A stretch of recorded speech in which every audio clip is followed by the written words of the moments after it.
मैं श्रुति वोहरा और आप देख रहे हैं नेक्स्ट 9 न्यूज। आपका बहुत बहुत स्वागत है हमारे इस खास प्रोग्राम में।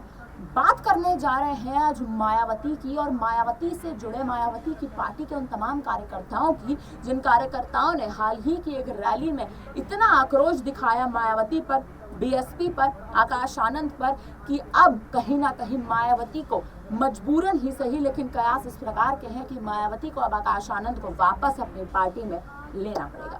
लेकिन सवाल उठता है कि क्या सच में मायावती इतना बड़ा कदम उठाएंगी?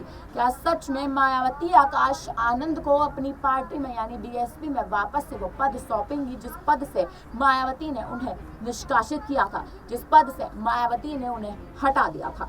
इन तमाम सवालों के बीच अब सबसे अहम सवाल तो ये बनता है कि क्या बीएसपी पार्टी चंद्रशेखर आजाद के साथ गठबंधन करती दिखाई देगी?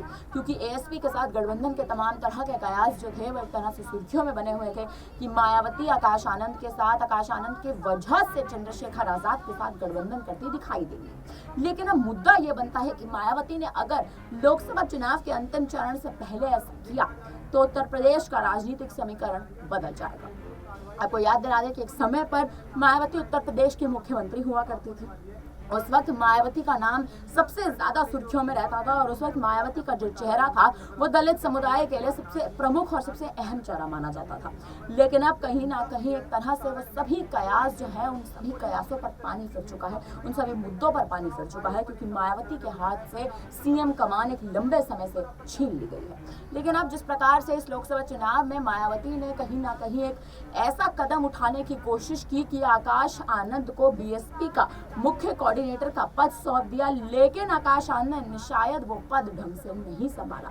जी हाँ, आपको याद दिला दे कि सीतापुर की रैली में आकाश आनंद ने तमाम तरह के वो बयान दिए थे, बीजेपी पर निशाना साधा था, बीजेपी सरकार की तुलना आतंकवाद से कर दी थी, सीएम योगी की तुलना आतंकवाद से कर दी थी। वहीं यह तक कह दिया था कि अगर आपको बीजेपी के कोई भी नेता कहीं भी दिखते हैं तो जूतों और चप्पलों से उनकी मार पिटाई कर दी जाए। इस तरह का बयान और इस तरह के विवादित सुर जिस प्रकार से अपनाए गए थे, इसके बाद कहीं ना कहीं मायावती ने जिस प्रकार का एक्शन लिया, अब कहीं ना कहीं कयास इस प्रकार के हैं कि वो एक्शन लेने के बाद मायावती उस एक्शन को वापस से एक तरह से अपनी ओर ले सकती है और आकाश आनंद को पद वापस सौंप सकती है। फिलहाल अब इस पर आप क्या कहेंगे और इस पर अब आपकी क्या राय है हमें कमेंट करके जरूर बताइएगा। बाकी तमाम खबरों के लिए बने रहिए हमारे साथ और देखते रहिए नेक्स्ट 9 न्यूज।